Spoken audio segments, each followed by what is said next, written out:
लीला अभंग दररोजच्या पाठातील जगद्गुरु तुकोबारायांच्या गाथ्यातील देवडीकरांच्या प्रतिप्रमाणे 303 क्रमांकाचा आपला अभंग चालू आहे. करिता देवार्चन घरा आले संत, देव सारावे परते संत पूजावे आला.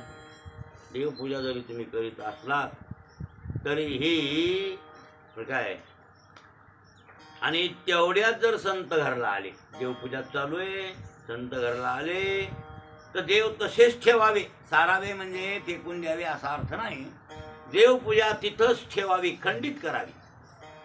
आपल्या पूजेला 2 तास लागतात, संत कुठपर्यंत थांबते.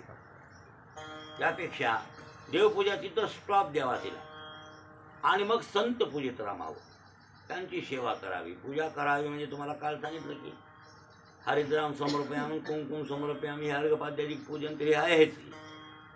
पण ती पूजा तुम्ही जेवले का, चहा प्या, जरा आराम करा, जेवण करून पानाचा विडा द्यावा त्यांना खायला, आणि मग आपण आपल्या पूजेचा विचार करावा. नाही तर राहिली तरी त्यांच्या पूजेत ती पूजा आली. इतकं काय महत्व आहे असं काही वाटेल. हे संत पूजेला एवढं काय महत्व, देवापेक्षा महत्व कशाला. देवाची पूजा एकपट आणि संत पूजा दुप्पट. इतका श्रेष्ठपणा कशात आहे, संत पूजा असं इतकं महत्व. आपण त्याचा विचार करू. पण संताच्या पूजेमध्ये जर संत, देवाच्या पूजेमध्ये संत आले तर अगस्तीनं काल म्हणून शाप दिला. कोणला, कोण्या देशाचा राजा होता तो, त्याच्यामुळं काय व्हावं लागलं, हत्ती. बरोबर आहे ना. बरं, हत्ती. आता हत्ती ते हो नावाचा गंधर्व आहे. कोणता गंधर्व, हो गंधर्व. आणि आंघोळ करू लागले देवल नावाचे ऋषी. कोणते देवल, तर भगवद्गीतेत ज्यांचं नाव आले, बिचारे मोठे महात्मे, ते भगवंताच्या तोंडात त्यांचं नाव आलं. अशी तो देवलो व्यास, अर्जुन म्हणलाय ते, अर्जुन बोल. अशी तो देवलो व्यास स्वयं चैव प्रवेशवे एवमे तद्यथा तत्वम महात्मानं केवलं ते. मला वाटतं ते आशिता देवलाची मुखे मी सदा तुझे ऐके, परी बुद्धी विषय विखे घारेली होती. बरोबर आहे ना.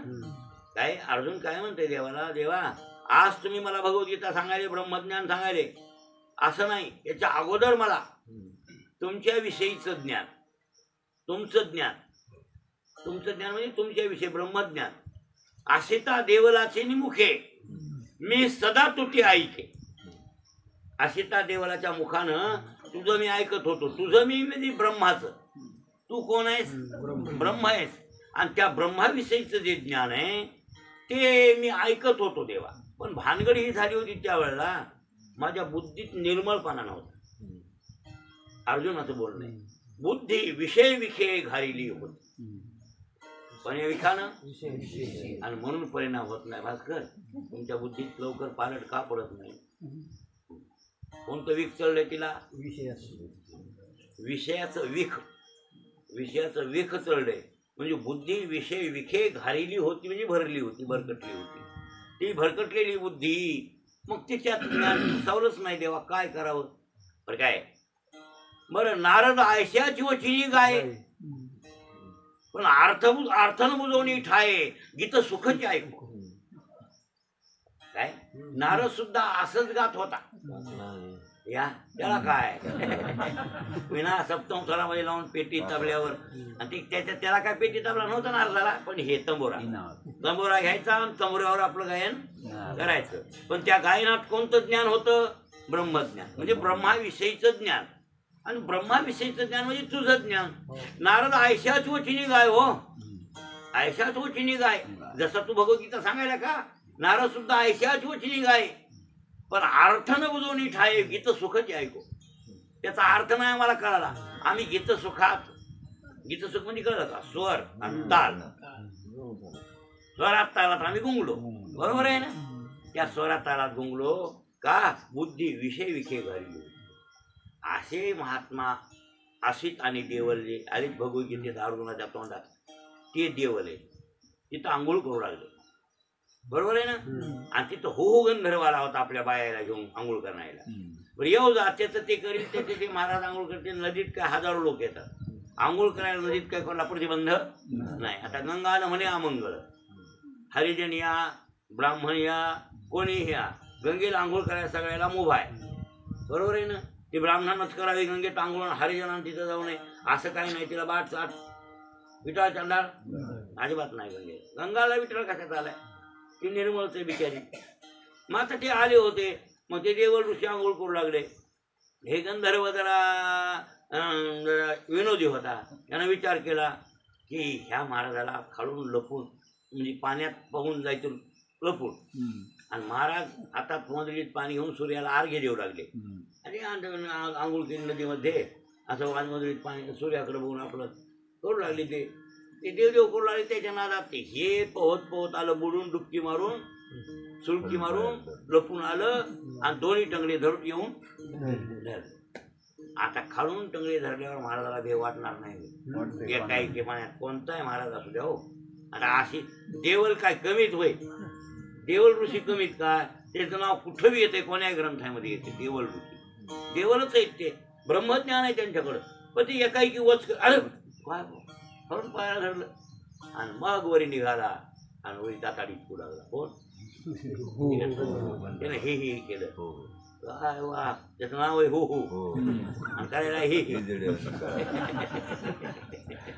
नाव काय? बर काय लक्षात ठेवा. नाव काय आणि कसं केलं ते ना. म्हणजे घोड्यावर हेसला आपलं हसू लागलं. मग ह्याला राग आला. मूर्ख कोणी काढला? महाराज म्हणले हा काय हे करायला झाडाला ताडीत खायला खालून येऊन पायाला धरतो होय तू? नाही मला वाटलं की तुम्हाला भेव नसेल. लाज वाटत नाही कडू? अरे खालून खाल्लं सुसरी सर काय माणसाला वाटत नाही का सुसरीने धरलं म्हणून? हा सुसर व्हावं लागेल कडू तुला. असं म्हणजे नक्र व्हावं लागेल, सुसर व्हावं लागेल असा शाप त्याला झाला. आणि मग मात्र त्याचा पारा उतरला.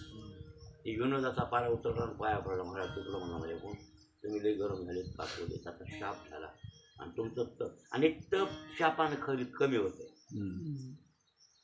राग येतो.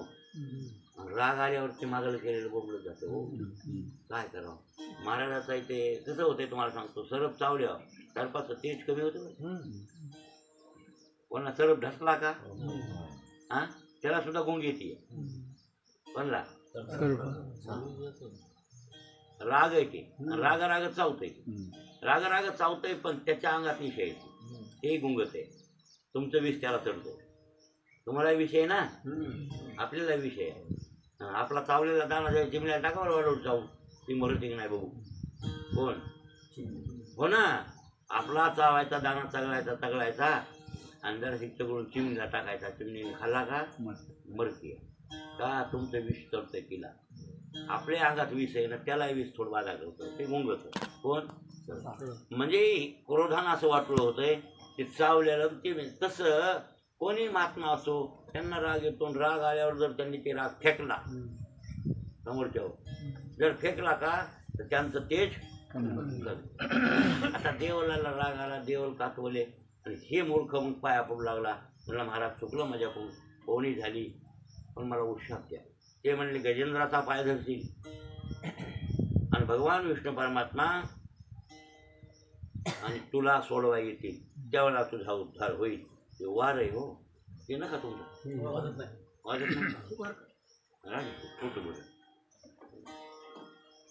तर त्यावेळेस तुझा पारा म्हणजे तुला भगवान सोडविल असं नकराला सांगितलं. बरं देवल ऋषी निघून गेले. आता हे दोन्ही ही नक्र गजेंद्र कोणाचे ते पहिले कोण आहेत? हा कशासाठी भांडणं केली आहे ना? वाट नाही करण्यासाठी गाव वाटून. हा गाव वाटून घेण्यासाठी. ते म्हणते हे गाव मला पाहिजे ते गाव मला पाहिजे. बापदादाचे चार असतात ना ब्राह्मणाला भटपणं वृत्ती नरवाडी कोठाळा हे ते. आता आमचे 4 गाव एक आहेत ना. भिशीगाव अवलगाव वंदन निळा. 4 गावच्या ब्राह्मणाला वतनदारी होती ती पहिली. सगळे गावचे ब्राह्मण एकच येतं. निळ्याची ब्राह्मण तेच आहे भावकी. आवलगावचे वंदनचे भिशीगावचे सख्खे भावकी ते बरं काय. ती गाव वाटून घेत होते. कवा खेळा हे गाव यायचं, कवा त्याला ते गाव यायचं. श्रावण महिन्यात बदल व्हायचा. ह्या महिन्यात बदल होत होता त्याच्या गावची. त्याचं साधं श्रावणापासून बदलायचं. ते मग त्या वृत्तीसाठी, त्या गावासाठी, वृत्तीसाठी भांडणं केले त्यांनी त्या भावाभावानं. ते पहिल्या जन्मातलं वैरच होईल, पहिल्या जन्मातलं वैरच होईल. आणि ते पुढं कामात म्हणून ऋण वैर हत्या हे न चुके का. हा, ते ऋण वैर हत्या. आता इंद्रदुम्न राजा झाला हत्ती आणि ते गंधर्व झाला नक्र, बरोबर आहे ना. आणि ते तिथं राहत होते त्रिकुट पर्वताच्या तिथे. त्याच परिसरात त्या तळ्यामध्ये नक्र राहत होता. त्रिकुट पर्वतावर एक तळ होतं, ते नक्र त्या तळ्यात राहायचा. आणि गजेंद्र त्या परिसरात फिरायचे. आता गजेंद्राला कुटुंबात खूप त्याला आणि बायका लेकरं हे ते पसारा झाला होता त्या गजेंद्राला. वाटतंय गजेंद्राचं वर्णन आपल्या श्रीमद भागवताच्या अष्टमस्कंदात म्हणाले ना तुम्हाला, गजेंद्र उपाख्यान. आणि हे भागवतात रामायणात का घेतले का नाही भाऊ.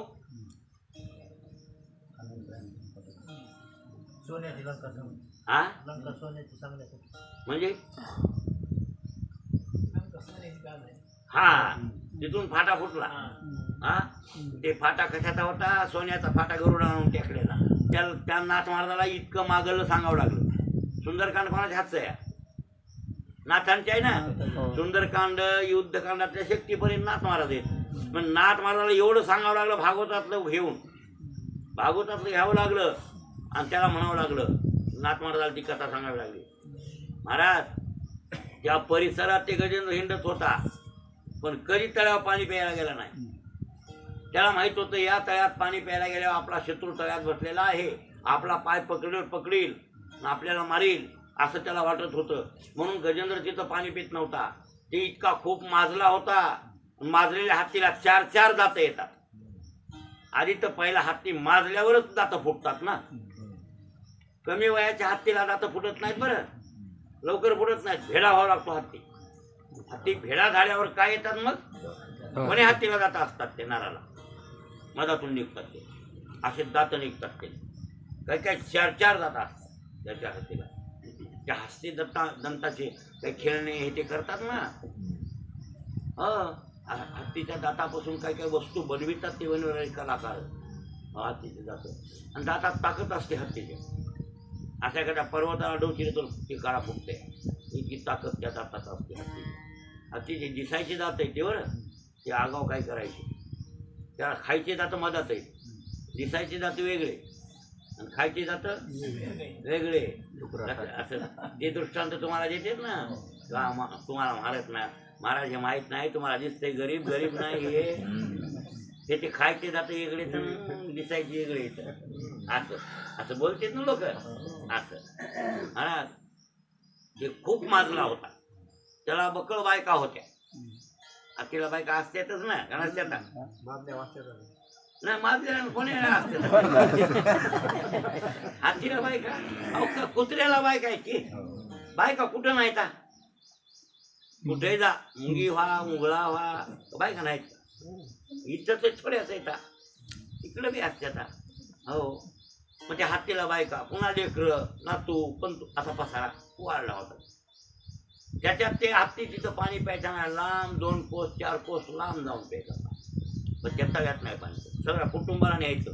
कुटुंब संगत राहत होतं द्यायचं. कळपच लाकळच पुढे गेलं म्हणजे. मग ते मनात आलं तर ते झाडाला असा ठक्का दिल्याबरोबर झाड पडत होतं. म्हणून इतकी ताकद होती. एखाद्या पर्वताच्या कडेला जाताना ठका दिला की धर ते कडा पडायचा. अशी हत्तीच्या ताकद आली होती. ती माजला होता हत्ती. उन्हाळा दिवस होता आणि खूप ताण लागले. अंग त्या म्हणजे तू उन्हानं तापलं आणि हत्ती उन्हाला हलतो. त्याला पाण्याची फार आवड आहे हत्तीला, बेंडकीला, बशीला.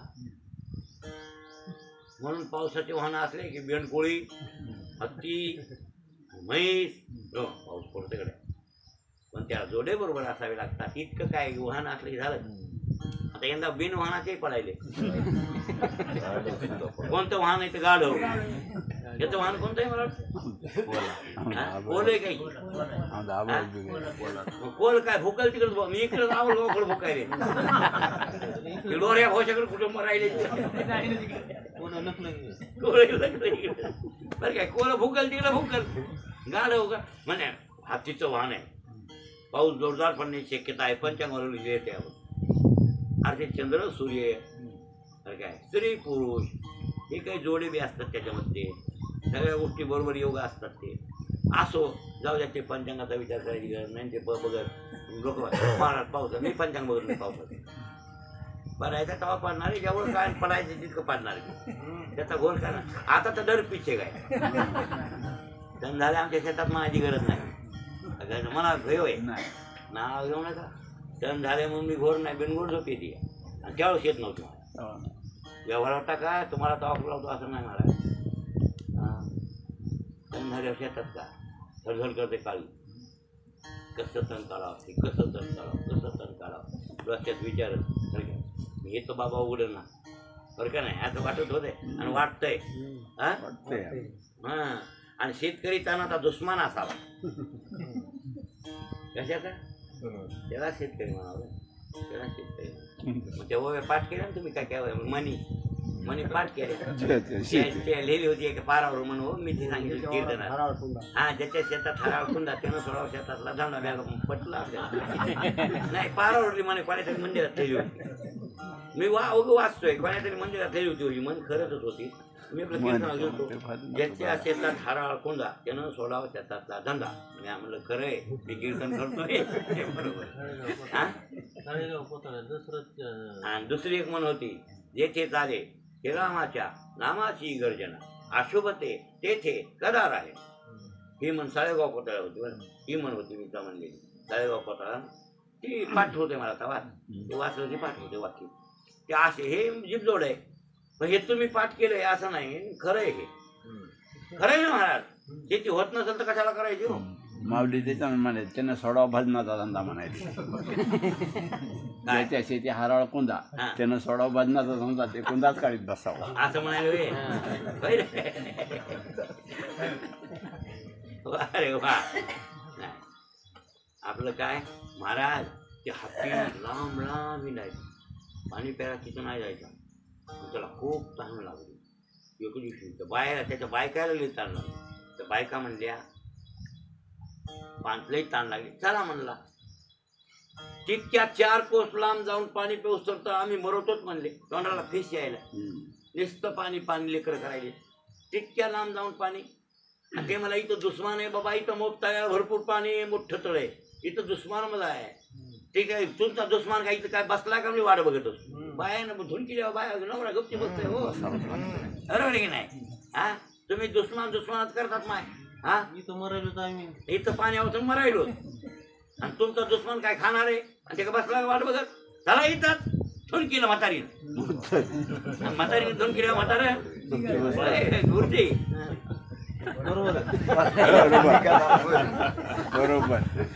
असं होतं की नाही काही.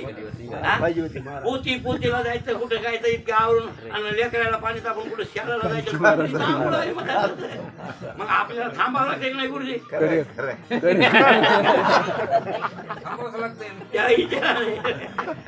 बाया धुनकी देत हो ते हातीनं धुन काही असं नाही. आपल्याला हात नाही धुनकी द्या बस. आणि गजेंद्र तिच्या मुळात पडलेला असते बरोबर आहे ना. गजेंद्रानं तिचा नाच सोडल्यावर काय धुन केलं होती पण तिचा नाच सोडित नाही हे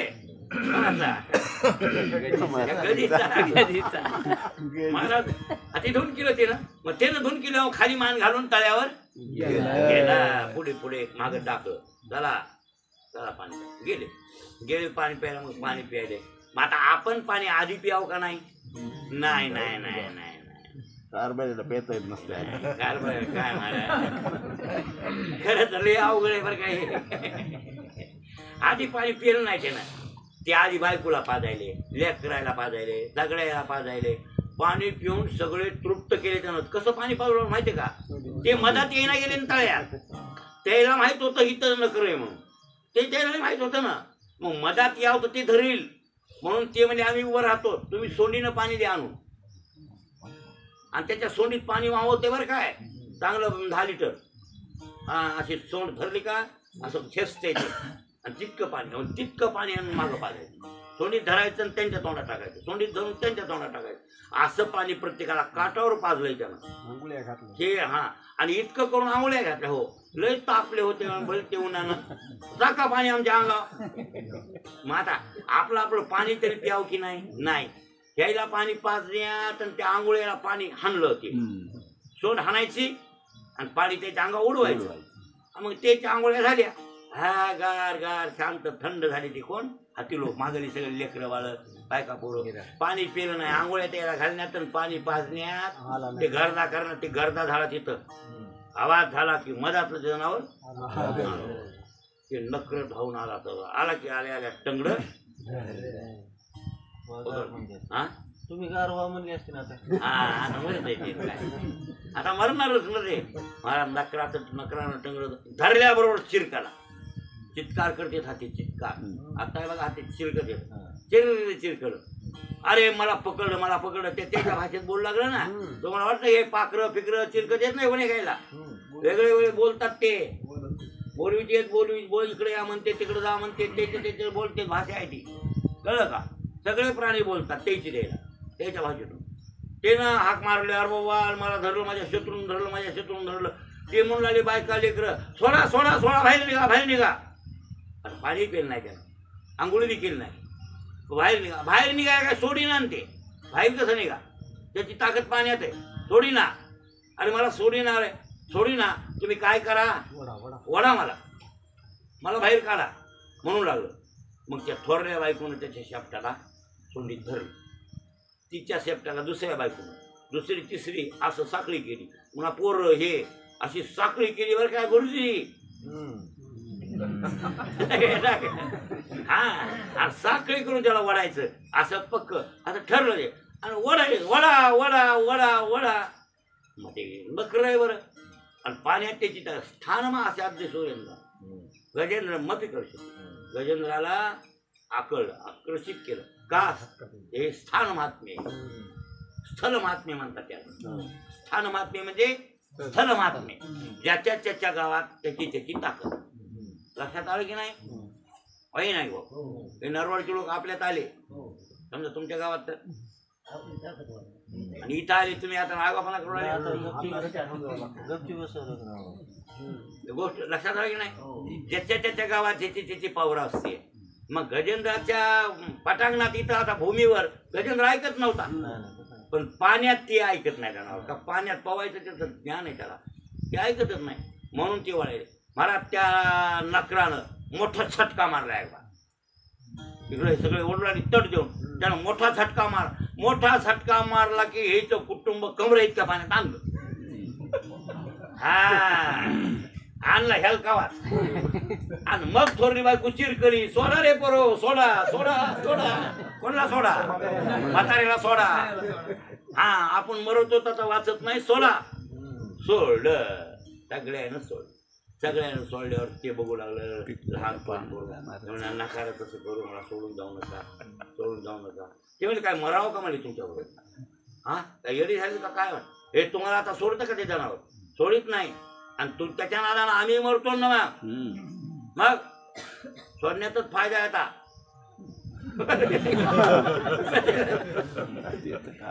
म्हाताऱ्या दवाखान्यात सोडण्यात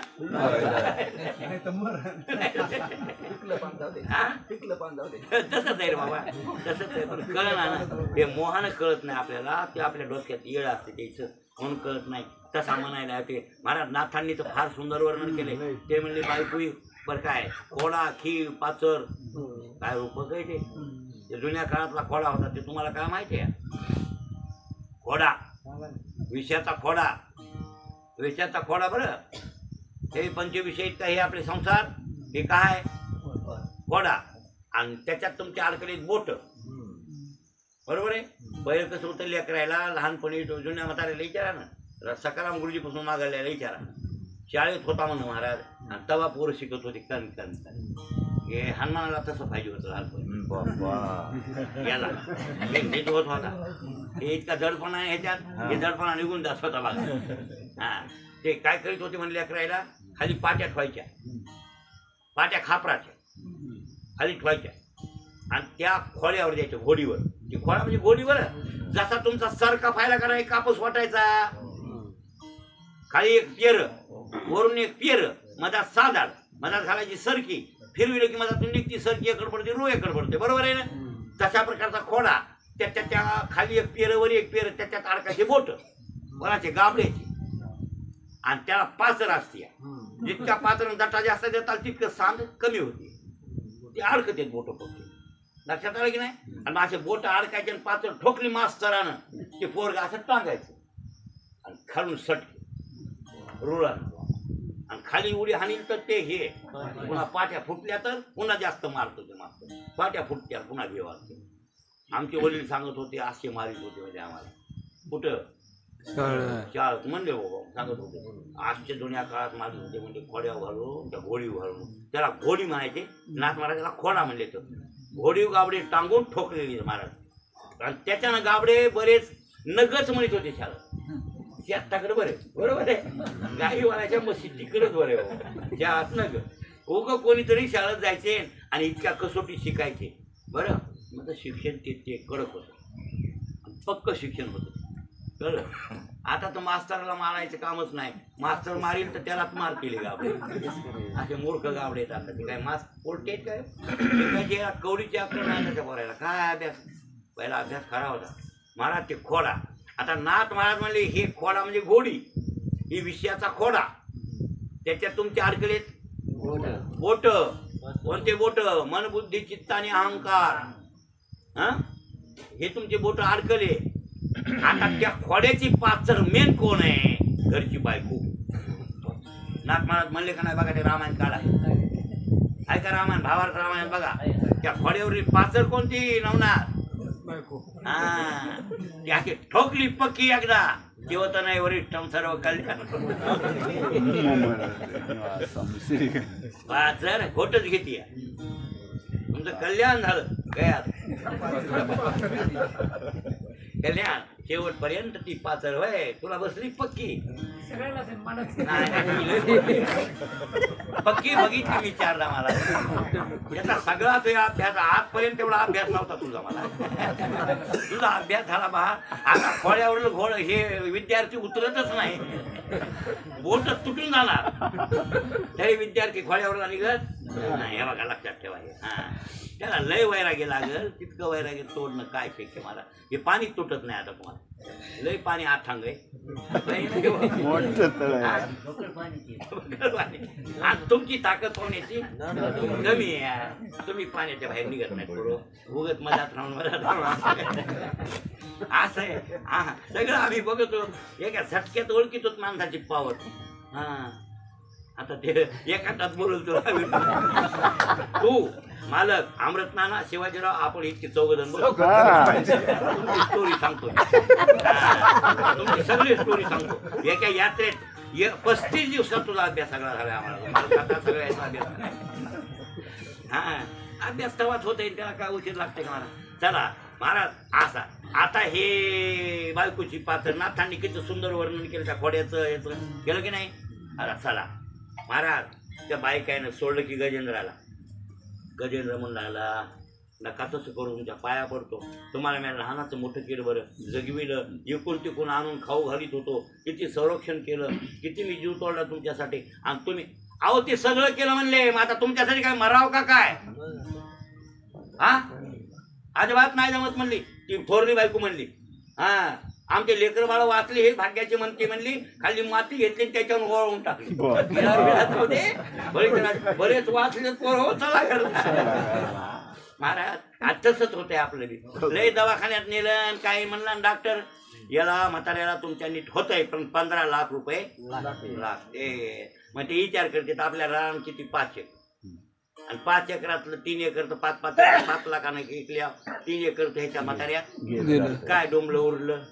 मग या घरला या म्हाताऱ्याला वाटतंय डॉक्टर हमी द्यायलाय, 15 लाख द्यायला हमी द्यायलाय, वाचीव तो म्हणायलाय बरं काय. पण हे आणते तर म्हणते तर डॉक्टरने सांगितलं घरला नाही निमित्त करते तर लोकायला लबाड बोलते तर झुकविते लोकायला. मी म्हातारा मरते आणि खरं 15 लाख द्यायला वाचत होतं ते डॉक्टरने हमी दिली ती. महाराज कोणी नसते कोणाने. त्याच्या बरोबर वाचुरी अजून शेताला जाईल. तुम्हाला बरं झालं का ठाणायला तुमचं काम करायला? ते तसं नाही, शेताला जायचं काम आपलं वाचवीत येते. तुम्हाला येईल का काय? ते काम करणार ते शेतात उपयोगाला येणार असल्या वाचवीत येतं. 15 लाख आजच्या उद्या फेडील किती आहे? ज्याचं काही कामच नाही. होय गुरुजी, आपलं काय काम आहे आता? मग काय फायदा आहे वाचून? तुम्ही काय करणार आहे? मशीला पाणी पाजते गुरुजी, नाही तर काय? जे काही करीत नाही म्हातारं त्याला काय वाचवायचंय? असं असतंय हो, असं असतंय. त्या घरच्या लोकांचं असं असते. सकाळू लोक असते ते स्वार्थी आहे. आणि स्वार्थ लागी करी सब प्रीती. स्वार्थ लागी काय म्हणते कबीर महाराज? स्वार्थ लागी सब करी सब प्रीती. स्वार्थासाठी सगळे प्रेम करतात. सब पैसे की भाई दिल का साथी नाही कोणी, असे कबीरदास महाराजांनी खूप खूप वर्णन केले. हो, असू द्या. महाराज सोडून दिलं. बरं, आता सोडून दिलं.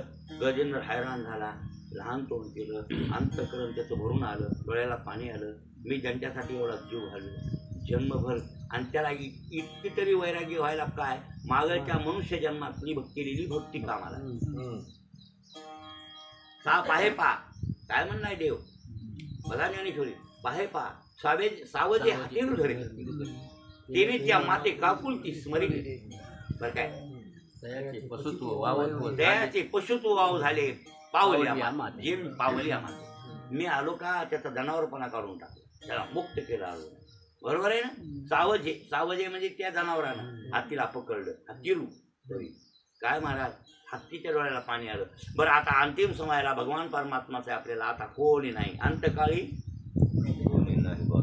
अंतकाळी कोणी नाही बा सांगा ती, कोणीच नाही. अंतकाळी मी परदेशी ऐशी जाणून या मानसी. काय महाराज भैये, ते तुका म्हणे तुला सोडविना कोणी, एका चक्र पाणी. आता त्याला आठवण देवाची झाली. का झाली देवाची आठवण तरी मरतानी? सांगतो त्याचं कारण एक आहे. देवाची आठवण त्याला होते मागलच्या जन्मात केलेली पुण्य पुढे कामाला. ते पहिल्या जन्मात केलेली भक्ती होती ना. भगत अगस्तीच्या शापामुळे इथे यावं लागले. वास्तविक पूजा अर्चा देवाची केली नाही, एडी बागडी. ती कामाला आली का नाही गुरुजी? ती कामाला आली आणि स्मरण झालं देवाचं. आता यांनी मला सोडले गड्या, मीही यायला सोडून देतो. हे म्हणले का आता म्हातारा आपलं नाही म्हणून? मग आपण तरी कशाला म्हणायचं आपलेच म्हणून? सर्वस्वाचा त्याग केला. इदन्न मम, लेकरं बायका आपली आता संन्यासात घेतला. ते नबी कोणी हातीनं जा म्हणला. तुम्ही माझे नाहीत म्हणला. तुम्ही मला सोडले, आता अजिबात माझ्याकडे येऊ नका. मी मरू वाचू. जा तुमचे तुम्ही. तुम्हाला मी सोडून दिलं डोसक्यातून, वजा केलं तुम्हाला. जा आता डोसक्यातून वजा केलं. आता इकडचं डोसकं लागलं. पण काय करावं? ह्या देवाला द्यायला आपल्याजवळ काय? बरं काय? देवाना गुरु राजा, बरं काय? रिक्त हस्ते न दर्शन, रिकाम्या हाताने त्यांचं दर्शन करून देवाला काही ना काहीतरी द्यावं. पण हातात काय? आता हातात काय ठुलं नाही ना. खुळे झाले हात खुळे झाले, रिकामे झाले, कारभार गेलाय ना आता सगळा.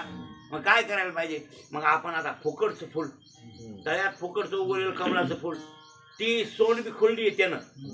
त्या भांडणा त्यानं सोंड तोडली होती. कोणी? त्या मधल्या त्या नकरानं, तुटक्या सोंडीनं ते बाजूला पडलेलं कमळाचं फुल ते होतं पाण्यात, ते घेतलं आणि वर सोंड केली आणि हाक मारली देवाला. कोण असेल तो ब्रह्मांड ना चालक, आपणच हाक देईल हाके, तुकाराम महाराज म्हणतात. लक्षात ठेवा. आणि आपल्या संस्कृतमध्ये ते आपण जे रोज म्हणतो का, ओम नमो भगवते वासुदेवा, त्याचा मंत्र आहे. कोणाचा? गजेंद्राचा मंत्र आहे. ते मंत्र म्हणलाय. द्वादशाक्षरी मंत्र न जपशी काय? ओम नमो भगवते वासुदेवाया द्वादशाक्षरी मंत्र न जपशी काया. 12 अक्षरी मंत्र आहे ते. ओम नमो भगवते वासुदेव, हे मंत्र फार महत्वाचा आहे. आणि गजेंद्रानं हे बरं काय, गजेंद्र मोक्ष नावाचा एक ग्रंथ आहे स्पेशल. गजेंद्र मोक्ष ते पद्माकरला शिकविलं आहे. त्याला येते नाही म्हणता येते, त्याला शिकविले त्याला गजेंद्र मोक्ष. महाभारतातला एक तुकडा. तर त्या गजेंद्र मोक्ष आणि पंचरत्न गीते त्या आहे ना. गजेंद्र मोक्ष, भीष्मस्तवराज, अमोक तमोक, पंचरत्न गीते ते सगळे. तर त्यापैकी गजेंद्र मोक्ष. गजेंद्र काय काय बोलतंय देवाला त्याच्यात वर्णन. आपल्या भागवतातही वर्णन आले, आमच्या श्रीमद भागवतामध्ये अष्टमस्कंदामध्ये ते गजेंद्रानं स्तुती केली देवाची. हो, तर ती स्तुती मी तुम्हाला 4-5 श्लोक म्हणून घेतोय ना. अशी स्तुती ओंकारातून स्तुती करते. भगवान तुम्ही मला या आणि मला काही करून सोडवा. असं वरी हाती फुल धरलं आणि देवाला हाक मारली. मग लगेच महाराज विष्णू परमात्मा जेवता जेवता उठले. लगेच गरुड समोरच होता. गरुडा चल चल चल चल लवकर चल चल बसले. लवकर चल कुठं जायचं? त्रिकुट पर्वतावर. कुठं? हा त्या पर्वताच्या मध्ये तळ आहे, तिथं माझा भक्त अडकलाय. लवकर जायचंय आणि लवकर आज वेग जास्त घे बघ. चल लवकर. बसले वय. बसले की गरुड निघाला. आता मालकाचं दटा आहे. पळावला उडला त्याला जोरात. पळ जोरात पळ जोरात. आता किती पळायले. गजेंद्राचा वेग सांगितला, त्या गरुडाचा वेग सांगितला. ते म्हणले मनोवेगापेक्षा 100 पट पळू लागलो. आता बघा बरं, तुमचा वेग मनाचा भाऊ आत्ता मुंबई आलं गेलं का नाही? आलं जाऊन.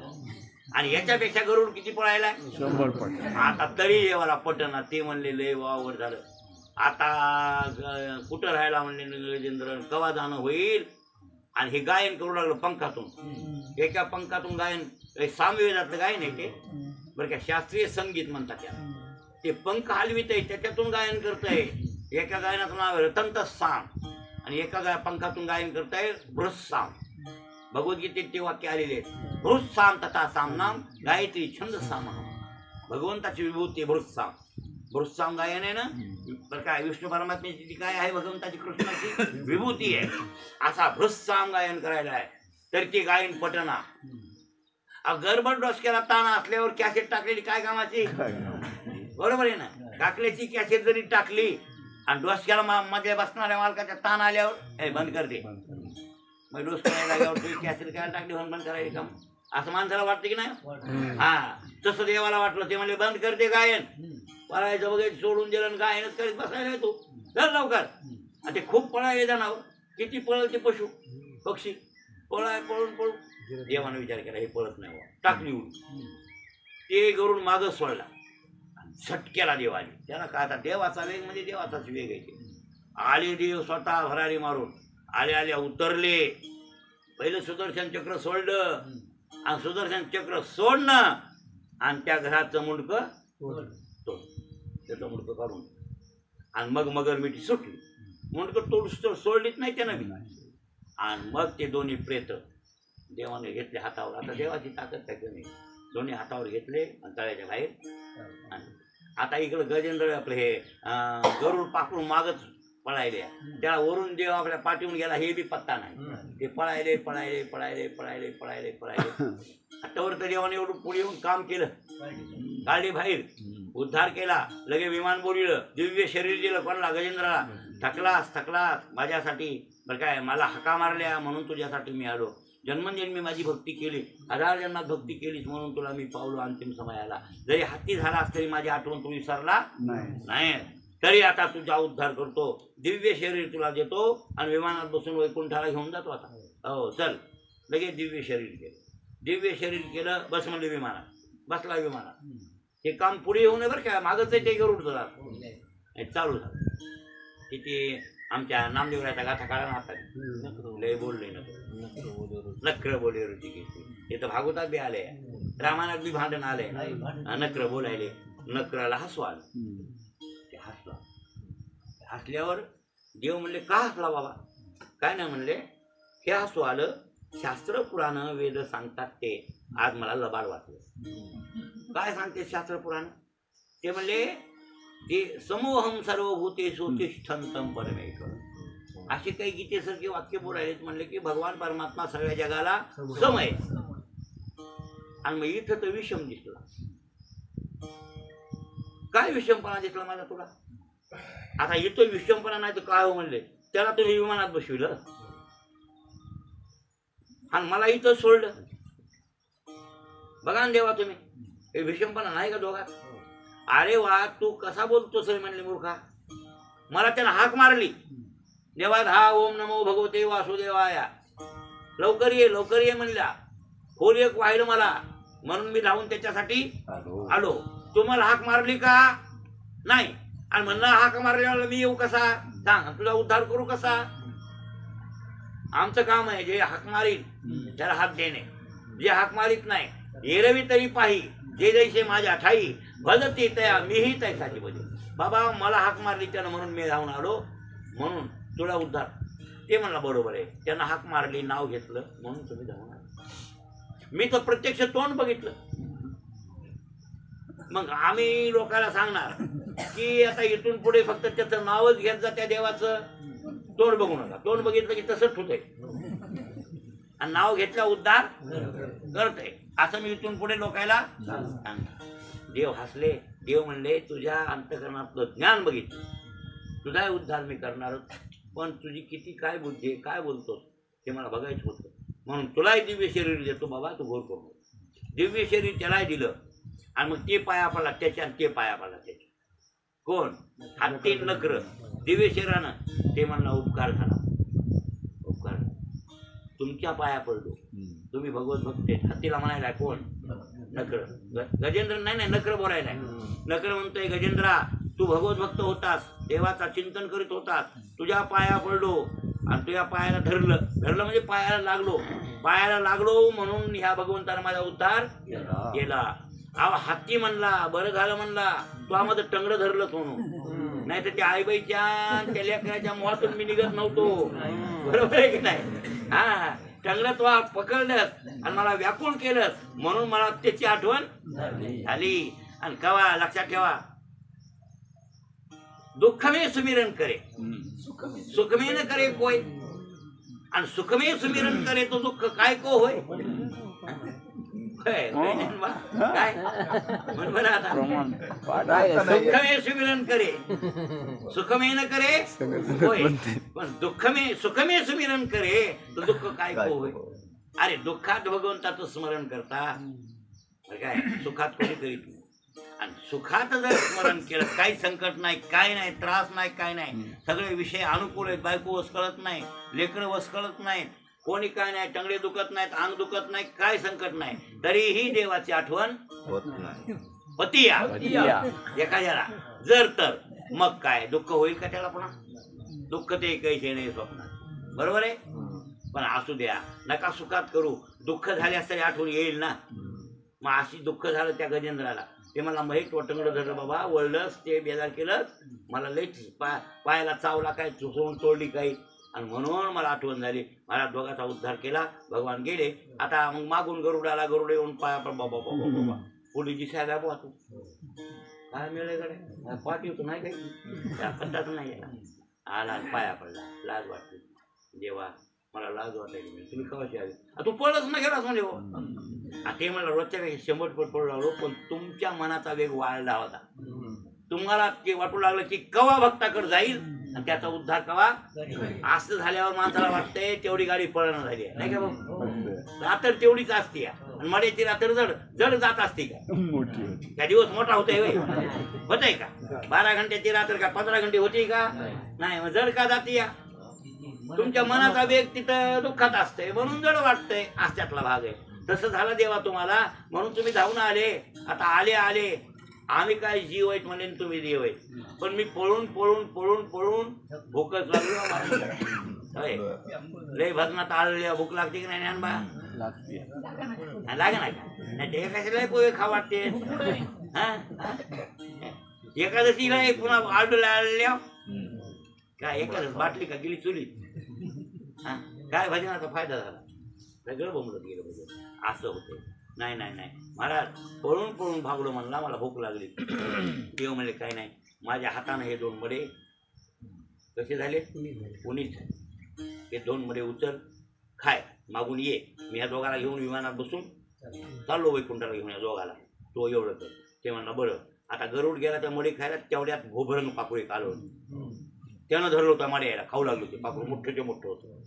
इथं गरुड आहे. गरुड कसं ऐकल? गरुडानं तिन्हीलाही धरलंय. ते जित्त धरलं भोभरंग, मेलेले मडे 2 उचलले आणि खायला गेलं जामुनच झाडावर. जामुनच म्हणजे सोन्याचं झाड होतं. त्याचा फाटा एक फाटा 100 योजन होता. किती योजन? आणि त्या फाट्यावर जाऊन खाव मड असा विचार केला तर त्याला वाल किल्ली चिटकली थोडक्यात. आणि ते वाल किल्ले 60,000 उशी. किती? 60,000 रुपये फक्त अंगुष्ट मात्र. आणि तेवढे 60,000 त्याला लोंबले त्या झाडाला. त्या म्हणजे ते मुद्दामच लोंबले. का लोंबले माहिती का? गरुडा शक्ती किती आहे. आता एक मड नकराचं हत्तीचं मड भूभंग पाखरू मेले त्याला मारलं नाही ना फक्त नका धरून दाबलं आणि हे 3 मडे ते गरुड आणि खालून 60,000 वालकी लोंबल्यावरती फाटा कडकड कडकड मुद्दाम वालकिल्ल्याने परीक्षा बघण्यासाठी आता फाटा मग खाली बघितलं तर ते वालकिल्ले फाटा आता खाली पडू द्यावं ते बामणं मरते आणि बामणं मेले ब्रह्मदेवाचे ते लेकर येत ब्रह्मदेवाच्या महादेवाच्या लग्नात वीर्यात जन्मले लक्षात आलं का ब्रह्मदेव कामातून झाले पार्वतीतूनच भाऊ काम संचार झाल्यावर महादेवानं ओळखीलं त्याचं मुंडकं ते बद्रीनाथांच्या समोर पडलं पुन्हा 4 मुख दिले त्याला सोडा पण त्याच्यातून वीर्य दरवलं त्या वीर्यातून 60,000 वालकिल्ल्याची उत्पत्ती झाली असं सांगितलं ते 60,000 वालकिल्ले ब्रह्मदेवाची लेकर आहेत ऋषी ते जन्मलते आता ते महाराज मरतेल म्हणून बिचारा गरुड खाली टेकीना गेला भ्रमण ते आकाशात कोला काय करावं त्या बामण्याला खाली फाटा टेकला मरतेच वाई कसं करावं आता कवर फिंडू मी तरी आकाशात ते फाटा घेऊन हिंडायले ते मडे घेऊन हिंडायले आणि ते हिंडत कश्यपाकडे गेले कश्यप बसले होते मेरू पाठाला तपश्चर्या करी ते कश्यपानं अरे अरे हे गरुड फिरायला मडे पाखराची दिसायले पुन्हा लोंबायले तुळशी आणि त्याच्यामुळे ते टेकू द्याय नाही मरल म्हणून बामणं म्हणून त्यांनी विनंती केली कोणी थोडक्यात कोणी कश्यपानं की महाराज नका तशी माझ्या लेकराची परीक्षा बघू आता सोडा आणि तुमची तुम्ही खेचर गतीनं जा माझ्या लेकराला मोकळं जा कश्यपानं बोलल्यावर ते वालकिल्ल्यानं सोडून दिलं त्याची ताकद बघितली सोडून दिलं भगवत भक्त गरुड म्हणजे खूप ताकद आहे त्याच्यात आणि वालकिल्ले गेले आणि मग बापाच्या पाया पडाय गरुड तिथं ते मडे टेकले फाटा टेकला ते म्हणा बाबा मी कुठं खाऊ मध्ये भोजन कुठं नाही म्हणतो करू मला भूक लागली आणि हे खाऊ वाटायचे मध्ये मग कुठं खाऊ मी ते म्हणले वा इथं सोन्याचा फाटा आहे हे कुठे टेकलं तर कटकटी वाढ केला हे 100 योजन फाटा आहे लहान नाही काय नाही सोन्याचा फाटा आहे हे फाटा कोणी बघणार नाही दक्षिण दिशेला लंकागिरी नावाचा पर्वत आहे त्या पर्वताचं नाव लंका आहे पर्वताचं नाव काय गिरी नाम पर्वत लंका नाम लंका नावाचा पर्वत आहे दक्षिण भारतात समुद्रात तिथं कोण येत नाही तेव्हा वस्ती नव्हती कोणाची कोणी कुत्र नव्हतं त्या पर्वतावर जा त्या डोंगरावर आणि तिथं हे फाटा खा बरं हे ठेव आणि हे मडे खा मग तिथं गेला गरुड तिथं आनंदानं फाटा खा ते मडे खाल्ले झोप घेतली कोणी म्हणजे विश्रांती घेतली ना आणि ते फाटा तिथंच राहिला आणि गरुडाच्या नक्या बोचल्या पर्वताला म्हणून 3 टोकं झाले त्याचं नाव पडलं त्रिकुट काय नाव पडलं त्या पर्वताचं त्रिकुट काय नाव पडलं त्याचे नकं बोचले पाण्यानं इथे गल्ला इथे गल्ली इथे गल्ले असे गल झाले आणि 3 टोकं झाले 3 शिंग मग काय नाव पडलं त्याचं त्रिकुट म्हणून लंकेमध्ये ते पर्वत आहे का त्याचं नाव काय ते गरुडानं तिथं ते फाटा टेकला मग हनुमाननं लंका जाळली ते फाटा पगळला म्हणून सोन्याचे घर ओतले असं वर्णन हे इतक्यासाठी ते गजेंद्रोपाख्यान भागवतातला विषय घ्यावा लागला रामायणात म्हणला नाथ महाराजाला मग सांगा अशी गमत होते संतांचा अवमान केला तर त्या हत्तीच्या पोटाला त्याला जावं लागलं संतांचा अवमान करणं बरोबर नाही आता संतांच्या पूजेचं एवढं महत्व होता मग देवापेक्षा संत श्रेष्ठ आहेत की काय हो देवापेक्षा श्रेष्ठ आहे आता खरं तर श्रेष्ठ कनिष्ठ भाव नाही तिथं देव आणि संत एकच आहे पण जर आणखीन बारकाईनं विचार केला कसून विचार केला तर देवापेक्षा संत श्रेष्ठ आहेत निश्चित आहे हां म्हणून देवापेक्षा संतांचीच पूजा महत्वाची आहे देवापेक्षा बरं काय त्याच्या अपेक्षेनं देवाची करावी पण जास्त आवडीनं कोणाची करावी आणखीन संतांची करावी ज्ञानोबा तुकोबा यांची त्या महत्व आहे सेवेला आपण त्याचा विचार उद्या करू संत सेवेत काय महत्व आहे ते आणि संतांची पूजा अधिक देवापेक्षा अधिक तरी कशी व्हा असं कोणाला वाटेल अधिकच आहे आणि ते त्याचा विचार करू